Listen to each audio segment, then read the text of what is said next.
여러분 안녕하세요. 지금 테슬라가 시장 한가운데서 가장 어려운 질문을 받고 있습니다. 통장은 끝났나? 아니면 진짜 변신이 시작된 건가? 3분기 실적이 발표됐죠. 매출은 사상 최대, 인도량도 늘었습니다. 그런데 시장의 반응은 의외로 차가웠는데요. 왜일까요? 이익은 줄었고 마진은 깎였습니다. 하지만 그 속을 들여다보면 이건 단순한 둔화가 아니라 테슬라가 완전히 다른 존재로 바뀌고 있다는 신호입니다. 이제부터의 테슬라는 전기차 회사가 아니라 AI 로봇 그리고 데이터 네트워크를 만드는 산업 플랫폼 기업으로 넘어가고 있어요. 오늘 영상에서는 그 변화의 실체가 무엇인지 그리고 시장이 왜 이걸 둔화가 아닌 전환으로 읽는지 핵심만 정리해드리겠습니다. 좋아요, 구독 눌러주시고 시작하겠습니다. 이번 테슬라 실적 숫자만 보면 대단합니다. 3분기 매출이 281억 달러, 분기 1년 사상 최대치로 작년보다 9% 늘어난 수치입니다. 차량 인도량도 49만 7천 대, 전년 동기보다 늘었습니다. 한마디로 성장은 분명히 보여줬어요. 그런데 문제는 속을 들여다보면 다릅니다. 순이익은 오히려 37% 급감 13억 달러대로 줄었고 주당 순이익도 0.5달러, 시장 예상치 0.54달러에 미달했습니다.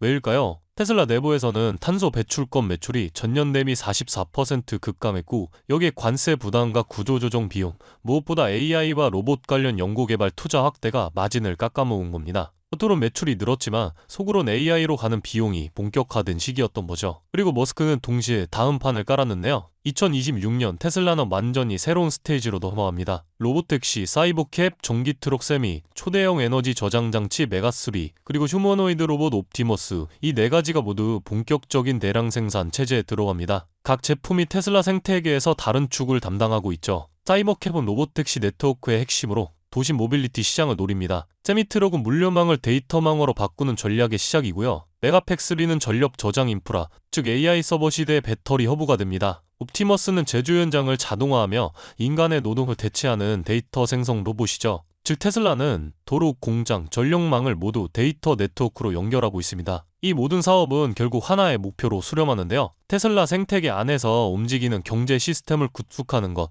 그래서 이번 실적은 이 거대한 전환을 실행하기 위한 초기 투자 단계의 비용이 반영됐던 겁니다. 지금의 테슬라는 AI 기업이라기보다 AI를 산업 전반에 적용하는 운영 기업에 가까워지고 있죠. 즉 기술보다 실행과 수익화가 앞으로의 관전 포인트라는 뜻입니다. 테슬라의 이야기는 여기서 끝이 아니라 이제 수익성 회복과 실행력 검증이라는 두 번째 막으로 들어갑니다. 2026년 그 첫 페이지가 열릴 겁니다. 그리고 머스크는 이번 실적 컨퍼런스콜에서 또 하나 큰 그림을 밝혔습니다. 바로 AI5 자율주행침인데요. 머스크는 TSMC와 삼성 모두가 테슬라의 AI5 칩 생산에 집중할 것이라고 밝혔어요. 기존엔 TSMC만 맞는다는 관측이 있었지만 이런 발언으로 양대 반도체 거인을 동시에 파트너로 끌어들인 셈이죠. 삼성과의 계약 규모만 165억 달러로 미국 텍사스 테일러 공장에서 2026년 본격 양산이 시작됩니다. 머스크는 AI5 칩은 단순한 자율주행용이 아니라 로봇과 데이터 센터까지 확장될 수 있다며 우린 엔비디아를 대체하려는 게 아니라 우리 생태계를 위한 과잉 공급을 확보하려는 것이라고 강조했습니다. 즉 테슬라는 이제 칩을 구입하는 회사에서 칩을 통제하는 회사로 변하고 있습니다. 이건 자율주행의 완성뿐 아니라 향후 로봇과 AI 서버 시장까지 진입하겠다라는 신호로 해석됩니다. 이로써 테슬라의 2026년 로드맵은 완성됩니다. 도로 위의 로보택시, 공장 속의 옵티머스, 그리고 그 모든 걸 돌리는 AI5 칩.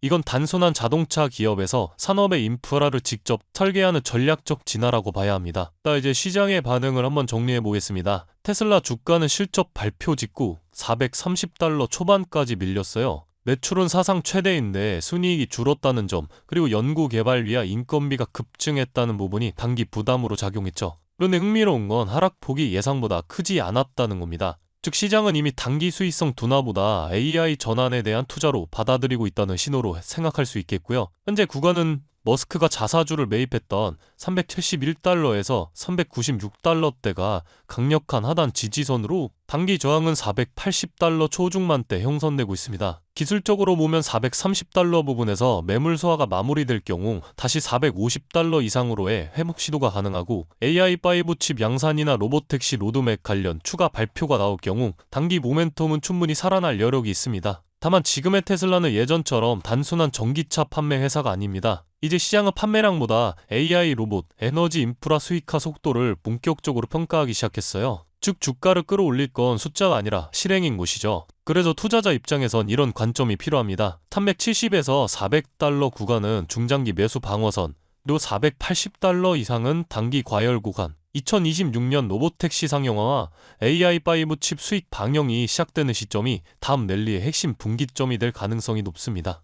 결국 이번 실적은 숫자보다 방향의 문제였습니다. 이익은 줄었지만 테슬라는 AI 로보택시라는 새로운 산업 구조로 넘어가는 사실이 포인트인 거죠. 그리고 시장이 보는 건 이 투자가 실제로 수익으로 이어질 수 있느냐, 눈앞의 EPS보다는 이 그림이 실제로 완성될 수 있는지 이걸 계산하고 있는 겁니다. 2026년 로보택시와 AI5 칩이 현실화되는 순간 그게 다음 랠리의 출발점이 될 겁니다. 여러분들, 결국 투자자의 선택은 항상 두 갈래로 나뉘게 됩니다. 단기적인 고평가 논란과 조정에 흔들릴 것인가, 아니면 이 거대한 변화를 먼저 선점하며 장기적인 기회를 잡을 것인가. 후자, 즉 기회를 잡는 쪽에 무게를 두는 것이 현명한 선택이라고 볼 수가 있습니다. 여러분들, 테슬라를 초기에 잡는 사람들이 어떻게 인생을 바꿨는지 이미 역사가 증명했습니다. 인터넷에서만 보던 주식 투자로 수백억, 수천억을 벌었다. 주식 하나 잘 골라서 강남에 번지르르한 아파트를 샀다. 이런 얘기가 더 이상 꿈만 같은 이야기가 아니라는 겁니다. 전쟁터와 같은 주식시장에서 기회를 잡으려면 우리는 이걸 꼭 기억해야 합니다. 테슬라 같은 탄탄한 대장주가 상승할 때 그 뒤를 따라 더 큰 폭으로 오르는 저평가된 기업들이 반드시 존재한다는 건데요. 과거를 돌이켜보면 애플이 아이폰 혁신으로 세상을 바꿀 때 애플과 파트너십을 맺은 부품 사기업들이 폭발적으로 성장했던 것 다들 기억하실 겁니다. 마찬가지로 테슬라가 자율주행, 로봇 시대를 열어갈 때 그 생태계를 함께 키워가는 차세대 기업들은 테슬라가 상승할 때 테슬라보다 더 큰 수익률을 가져다 줄 수 있다는 겁니다. 하지만 이러한 숨은 종목들은 우리 같은 개인이 찾아내기가 결코 쉽지 않습니다. 그래서 제 구독자분들을 위해 제가 종목 리스트를 준비해 두었는데요. 인터넷상에서 모무멸하게 알려지며 시장에서 왜곡되거나 악용되는 사례로 인해 이곳에서 노골적으로 추천드릴 수는 없고, 소중한 제 구독자분들께만 테슬라로 인해 폭발적으로 성장하게 될 수혜 종목을 오픈해드리겠습니다. 방법은 간단합니다. 영상 아래 더보기 버튼을 누르시면 파란색 링크가 하나 보이실 겁니다. 간단한 설문조사 진행해주시고 전송 버튼 눌러주시면 확인 후에 순차적으로 정보 전달드리겠습니다. 당연히 금전 요구 없고 100% 무료입니다. 몇 날 며칠을 이런 폭발적으로 상승 모멘텀이 모이는 종목들만 추린 것이니 여러분들 매매하실 때 확실히 도움되실 겁니다. 오늘 준비한 영상 여기까지고요. 구독과 좋아요 버튼 눌러주시길 정중하게 부탁드리겠습니다. 저는 다음 영상에서 더 좋은 영상으로 뵙도록 하겠습니다. 오늘도 끝까지 시청해주셔서 감사합니다.